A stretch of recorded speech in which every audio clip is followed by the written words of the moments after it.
आप सब कैसे हैं। मैं आशा करती हूँ आप सभी ठीक होंगे।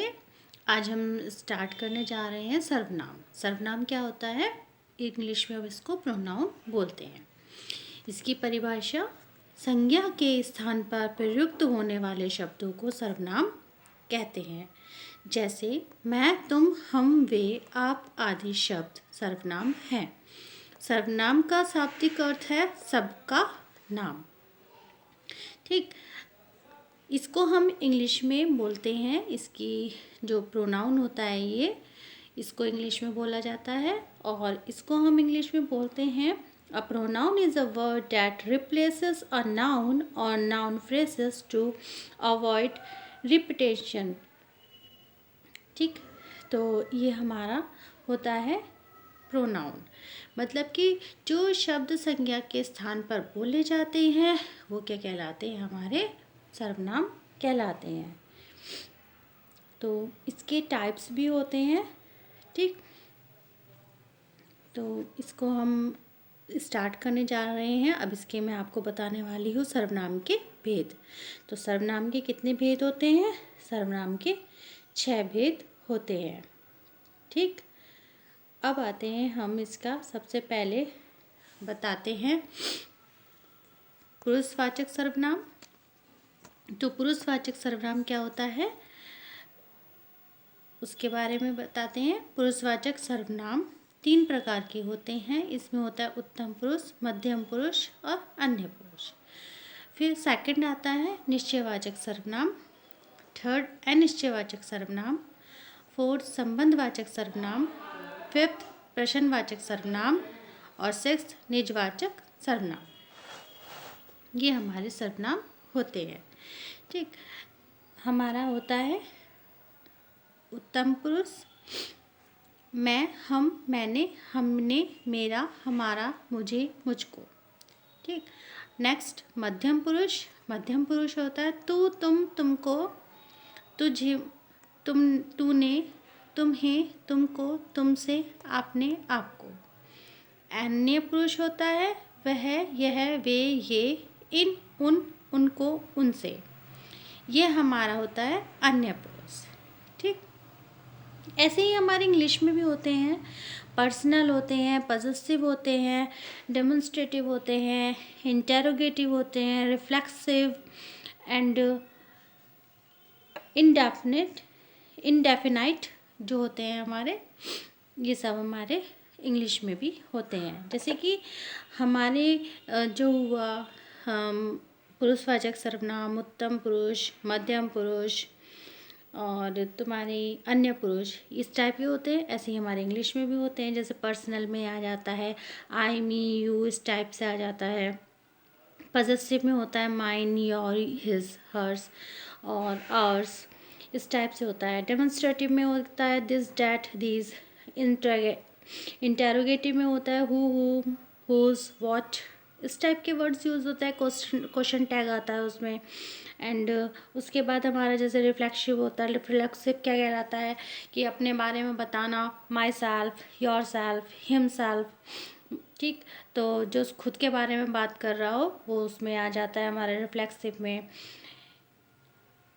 और जो इंडेफिनाइट होता है उसमें आता है समवन, एनीबॉडी, नथिंग, ऑल, इस टाइप के वर्ड्स उसमें आते हैं। ठीक, तो ये थोड़ा सा मैंने आपको इसलिए बताते जैसे कि आपको क्लियर हो जाए, जब आप पढ़ें समझें कि ये चीज़ क्या होती है, हमारा सर्वनाम क्या होता है। इस पर इनका पुरुषवाचक सर्वनाम, उत्तम पुरुष का, मध्यम पुरुष का, अन्य पुरुष का, इसका क्या मोटिव होता है।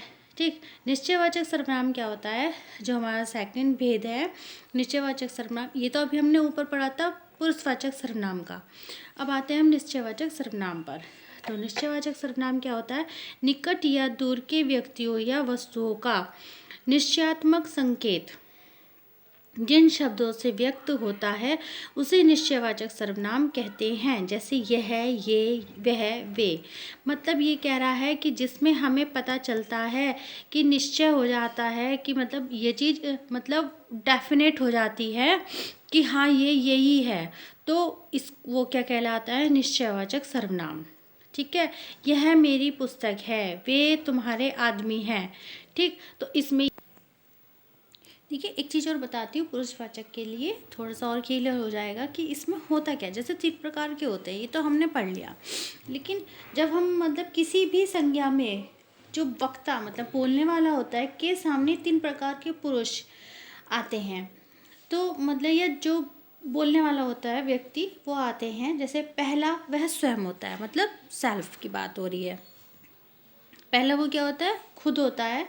दूसरा सुनने वाला होता है, और थर्ड पर्सन मतलब तीसरा जो होता है अन्य व्यक्ति होता है। ठीक है, पहला वो खुद होता है, दूसरा सुनने वाला होता है, और तीसरा वो खुद मतलब कि कोई दूसरा ऐसा व्यक्ति होता है जो अन्य में आता है। ठीक है, जिसके बारे में बातचीत हो रही हो।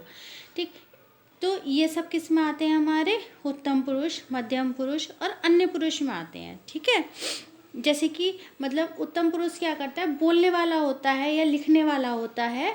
ठीक है, बोलने वाला, लिखने वाला, अपने से संबंध रखने वाला, जिन सर्वनामों का प्रयोग करता है वे उत्तम पुरुष वाचक सर्वनाम कहलाते हैं। ठीक है, ये तो होता है हमारा उत्तम पुरुष। अब मध्यम पुरुष क्या होता है, मध्यम पुरुष होता है वक्ता या लेखक सुनने वाले अथवा पढ़ने वाले के लिए जिन सर्वनामों का प्रयोग करते हैं उन्हें मध्यम पुरुषवाचक सर्वनाम कहते हैं। जैसे मैंने आपको बताया, ये सब आ जाते हैं, तू, तुमने, तुमको, ये सब आ जाते हैं इसमें। ठीक है, अन्य पुरुष की भी बताऊं डिटेल में, तो ये होता है कि वक्ता, ठीक है, बोलने वाला या लिखने वाला, ठीक है, वक्ता या लेखक सुनने या पढ़ने वालों के अलावा जो दूसरे व्यक्तियों के लिए जिन सर्वनामों का प्रयोग करता है उन्हें अन्य पुरुषवाचक सर्वनाम कहते हैं। जैसे वह, वे, उसे, उन्हें, ये सब इसमें आ जाते हैं। ठीक है, अब बिल्कुल ये चीज़ क्लियर हो गई होगी कि उत्तम पुरुष, मध्यम पुरुष और अन्य पुरुष क्या होता है। ठीक है, बोलने वाला और मतलब जैसे एक तो हुआ हमारा बोलने वाला, दूसरा हुआ सुनने वाला, और तीसरा जिसके बारे में बातचीत हो रही होती है वो ये होता है हमारा पुरुषवाचक सर्वनाम में जो उत्तम पुरुष, मध्यम पुरुष और अन्य पुरुष का रोल होता है वो यहाँ पर क्लियर हो जाता है। अब आते हैं हम निश्चय की बात करने। निश्चयवाचक सर्वनाम क्या होता है, किसी निश्चित व्यक्ति, वस्तु, घटना या क्रम के लिए प्रयुक्त होने वाले सर्वनाम निश्चयवाचक सर्वनाम कहलाते हैं। जैसे यह, ये, वह, वे, उन्हें, इन्हें आदि। ठीक है, तो जो ये वर्ड्स होते हैं इस टाइप के वो होते हैं पॉइंट्स, वो हमें बताते हैं कि निश्चय है। ठीक है, तो यह, ये, इन्हें, इनका समीप की वस्तु के लिए यूज़ होता है, जबकि वह, वे, उन्हें दूर की वस्तु के लिए, जैसे कि हम दिस, डैट का यूज़ करते हैं पास, दूर के लिए, ऐसे ही वो इंडिकेट करता है, जैसे कि दीज, दोज। तो इस टाइप के वर्ड्स जो होते हैं वो हमारे हिंदी में जो होते हैं निश्चयवाचक सर्वनाम में यूज़ होते हैं, क्योंकि वो निश्चित कर रहा है कि हाँ ये जो सामने पड़ा है ये मेरा सामान है, तो वो निश्चित कर रहा है कि हाँ इसी चीज़ की बात हो रही है। ठीक है, सामने जो बड़ा सा मकान दिखाई दे रहा है वह मेरा है, तो वो इंडिकेट कर रहा है कि जो वो घर है वो मेरा है। मतलब वो निश्चित कर रहा है कि जिसे तुम देख रहे हो या जिसे मैं दिखाने की कोशिश कर रहा हूँ तो वो घर मेरा है, यह मेरी पुस्तक है। तो मतलब वो क्या कह रहा है, ये जो पुस्तक है ये मेरी है।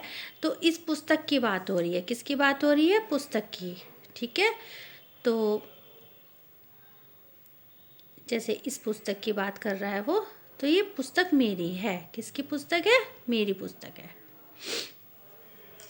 अब बात आती है वे तुम्हारे आदमी हैं, तो ये जो बहुत सारे पीपल्स खड़े हैं यहाँ पर, तो वो कह रहा है कि वे जो खड़े हैं मतलब दूर इंडिकेट कर रहा है और ये पास की है। ठीक है, तो पास मतलब दिस और वे दे, तो पीपल्स के लिए लगता है दे। ठीक है, अभी दूर की वस्तु की बात कर रहा होता तो डैट होता। तो मतलब कहने का ये है कि वो जो हाँ निश्चित बात हो रही है, निश्चय की किसी चीज़ की बात हो रही है, तो वो क्या कहलाता है, यह, ये, वे, वह, इस टाइप के वर्ड्स जो होते हैं वो आते हैं। ठीक, तो अब हमारा एक एग्जाम्पल और देती हूँ मैं आपको इसी में ही, जैसे कि इस पुस्तक को देखो, यह कितनी उपयोगी है। मतलब कि इस किताब में पढ़ने के लिए बहुत कुछ है, मेरे पास जो ये किताब रखी है इस किताब में इतना कुछ है कि आपको बहुत सारी नॉलेज मिल सकती है। ठीक है, ये जो किताब रखी है मेरे पास, इस किताब को पढ़ो, समझो और जानो।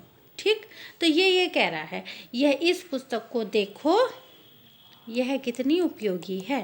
ठीक, तो वो सीधा इंडिकेट कर रहा है, निश्चित कर रहा है कि इस चीज़ की बात हो रही है। तो ये निश्चयवाचक सर्वनाम आते हैं। अनिश्चयवाचक सर्वनाम पर, जिन सर्वनामों में किसी निश्चित वस्तु का बोध नहीं होता है उन्हें अनिश्चयवाचक सर्वनाम कहते हैं। जैसे कोई कुछ, मतलब कोई आ गया तो क्या करोगे, या कुछ चाहिए, कुछ भी बना लो, तो मतलब उसका कोई मोटिव नहीं होता, अनिश्चित होता है, तो इसलिए इसे कहते हैं अनिश्चयवाचक सर्वनाम। जैसे हम बोले कोई, किसी, कुछ, तो इस टाइप के जहाँ भी वर्ड्स निकल कर आते हैं तो वो अनिश्चयवाचक सर्वनाम कहलाते हैं। ठीक है, अब जैसे कि इसका एक और बताते हैं हम आपको, प्राणियों के लिए कोई, किसी सर्वनाम लगते हैं तथा पदार्थों के लिए कुछ लगता है। ठीक है, ये चीज़ भी क्लियर होनी चाहिए कि हम किसी चीज़ के लिए भी कुछ नहीं लगा सकते। कोई, किसी सर्वनाम लगते हैं केवल प्राणियों के लिए और कुछ लगता है केवल पदार्थों के लिए। उदाहरण के लिए बताती हूँ मैं आपको, शायद दरवाजे पर कोई है, तो मतलब कोई है तो डेफिनेट है कि कोई इंसान ही होगा। ठीक है, या मतलब कोई लिविंग थिंग ही होगी बाहर। ठीक, और या जैसे कि हम बोल सकते हैं कि रास्ते में कुछ खा लेना, मतलब खाने की बात आ रही है। ठीक है, किसी थिंग की बात आ रही है, वस्तु की बात आ रही है कि रास्ते में कुछ खा लेना। हम किसी को कुछ नहीं कह सकते, तो कहना तो लिविंग्स के लिए ही होता है ना, कि हम कहना, सुनना, बोलना तो लिविंग्स के लिए ही करते हैं। ठीक, तो एक एग्जाम्पल हम ये भी ले सकते हैं, हम किसी को कुछ नहीं कह सकते। ठीक, अब आता है हमारा संबंधवाचक सर्वनाम। तो संबंध, रिलेशन, जिस सर्वनाम से किसी दूसरे सर्वनाम का या सर्वनाम का उससे संबंध स्थापित किया जाए उसे संबंधवाचक सर्वनाम कहते हैं। ठीक है, संबंधवाचक सर्वनाम क्या कहलाता है, जिस सर्वनाम में दो भिन्न बातों का संबंध प्रकट होता है अथवा जो प्रधान वाक्य, मतलब कि जो प्रधान वाक्य से आश्रित वाक्यों का संबंध जोड़ते हैं उन्हें संबंधवाचक सर्वनाम कहते हैं। जैसे जो, सो, वह, जो, कहते हैं ना, वह जो दिखाई दे रहा है, ऐसे करके। या हम बोले तो जिसे, वही, जिसको, उसको, जिसे, उसे, जिसकी, उसकी, तेते, जेती, जैसी, वैसी, जिसने, उसने आदि संबंधवाचक सर्वनाम होते हैं।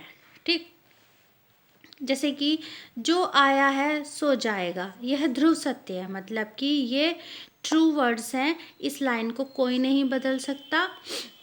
ठीक है, ये डेफिनेट वर्ड है कि ये कभी भी नहीं बदल सकता, ये तो है, निश्चित है। जो आया है सो जाएगा। ठीक है, तो इसको हम हिंदी में बोलते हैं यह ध्रुव सत्य है। तो जैसे और एक एग्जाम्पल देती हूँ मैं,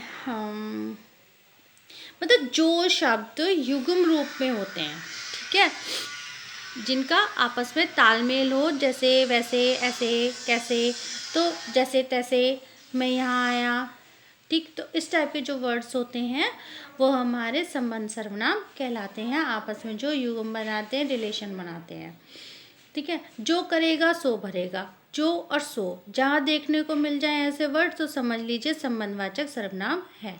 जैसा करोगे वैसा भरोगे, जैसा वैसा, तो आप समझ जाइए कि इस टाइप के वर्ड जहाँ भी देखने को आपको मिले तो वो आपके संबंधवाचक सर्वनाम होते हैं। जिसे भी देखता हूँ वही व्यस्त है, मतलब ये एक लाइन है जो अभी माइंड में आई। आजकल सभी व्यस्त हैं, तो इसको लेके एक लाइन है, जिसे भी देखता हूँ वही व्यस्त है। तो या जिसे जिसे मैं, जैसे कि जिसे भी देखता हूँ आया वर्ड, तो उसका लिया जिसे, वही व्यस्त है। जिसे और वही, ये दो वर्ड है, इनमें भी आपस में कोऑर्डिनेशन बन रहा है, तो ये भी हमारे संबंधवाचक सर्वनाम है। अब आते हैं हम निजवाचक सर्वनाम पर। किस पर? निजवाचक सर्वनाम पर। तो निजवाचक संबंध हुआ। अब हमारा हुआ प्रश्नवाचक। ठीक है, प्रश्नवाचक मीन्स क्वेश्चन टैग, इंटेरोगेटिव। प्रश्न करने के लिए प्रयुक्त होने वाले सर्वनाम शब्दों को प्रश्नवाचक सर्वनाम कहते हैं। कौन किया, कौन आया था, दूध में क्या गिरा पड़ा, तो मतलब जो क्वेश्चन वर्ड्स होते हैं वो हमारे क्या कहलाते हैं? प्रश्नवाचक सर्वनाम। ठीक, इंटेरोगेटिव। तो ये हमारे होते हैं प्रश्नवाचक सर्वनाम। ठीक, इसमें हमेशा हम प्रश्न ही करते हैं, जैसे कि दीवार के ऊपर कौन बैठा है, क्वेश्चन मार्क। पुस्तक किससे मांगूं या किससे लूं, क्वेश्चन टैग। तो जहाँ भी तुम्हें कौन, किससे, कैसा, किस किस, किन्होंने, क्या, क्यों, कब, इस टाइप के वर्ड्स देखने को मिल जाए और क्वेश्चन मार्क मिल जाए तो समझिए ये प्रश्नवाचक सर्वनाम है। आते हैं निजवाचक सर्वनाम पर। निजवाचक सर्वनाम है आप, यह, अपने आप या स्वयं के लिए प्रयुक्त सर्वनाम। ये है जैसे यह कार्य मैं आप ही कर लूँगा। ठीक है, तो जिसमें माई सेल्फ की बात आ रही हो, योर सेल्फ की बात आ रही हो, वो होता है हमारा निजवाचक सर्वनाम। ठीक है, तो मतलब ये कहता है कि निज जो पुरुषवाचक मतलब कहने का ये है, मैं अपना काम स्वयं करता हूँ, मैं अपना काम अपने आप करता हूँ, मैं खुद इधर ही आ गई, या वह स्वयं ही वहाँ चला जाएगा। इस टाइप के वर्ड्स जहाँ देखने को मिले वो समझिए निजवाचक सर्वनाम होता है। वक्ता या लेखक स्वयं अपने लिए जिन सर्वनाम शब्दों का प्रयोग करता है उन्हें निजवाचक सर्वनाम कहते हैं। ठीक है, तो वो मतलब जहाँ अपने आप की बात कर रहा है वो निजवाचक सर्वनाम कहलाते हैं। ठीक है, ये क्लियर हुआ। अब आती हैं हम पूरा लास्ट पर कि जिससे आपको एकदम से क्लियर हो जाएगा। ये एक टेबल है पूरी की पूरी हमारे पास कि इसमें क्लियर होता है सर्वनाम, एक नज़र में ही आपको पता चल जाएगा कि ये कौन सा सर्वनाम है। जैसे पुरुषवाचक में आता है उत्तम पुरुष, मैं, हम, मतलब इससे रिलेटेड। मध्यम में आता है तू, तुम, आप। अन्य पुरुष में आता है वह, वे, यह, ये। निश्चयवाचक में आता है निकटवर्ती, यह, ये। दूरवर्ती, वह, वे, मतलब नियर, फार। अनिश्चयवाचक में आता है प्राणीबोधक, कोई, मतलब कि जिसमें किसकी बात आ रही हो, ह्यूमन बींग्स की बात आ रही हो, और वस्तु की बात आ रही हो कुछ। ठीक है, थिंग की बात आ रही है वहाँ पर अनिश्चयवाचक। संबंध की बात आ रही है जो, सो, जैसा, वैसा, ऐसा, तैसा। तो कैसा कैसा, उसने, जिसने, इस टाइप के वर्ड जहाँ देखने को मिलेंगे, जहाँ रिलेशन बन रहा हो, युगम बन रहा हो, वो होता है संबंधवाचक। प्रश्नवाचक की बात आ रही है, मतलब कि इंटेरोगेटिव की बात आ रही है। किसकी बात आ रही है? इंटेरोगेटिव की बात आ रही है। ठीक है, यहाँ पर किसकी बात आती है? एक युग्म बनता है, शब्द युग्म। क्या बनता है? शब्द युग्म। तो वो क्या कहलाता है? आपका संबंधवाचक। ठीक है, अब आता है हमारा निजवाचक। इसमें होता है आप, मतलब किसकी बात हो रही होती है? इसमें स्वयं की बात हो रही होती है, खुद की बात हो रही होती है। किसकी बात हो रही होती है? खुद की, मतलब सेल्फ। ठीक, तो ये चीज़ आपको देखने को मिल जाएगी तो आप एकदम से क्लियर हो जाएंगे। नो डाउट आप सारा अपने आप कर करके आ जाएंगे। आप मेरे साथ बने रहें मेरे कुहू स्टडी पॉइंट चैनल पर। मैं आपके लिए ऐसे ही और अच्छी अच्छी वीडियोज़ लेकर आती रहूँगी। धन्यवाद।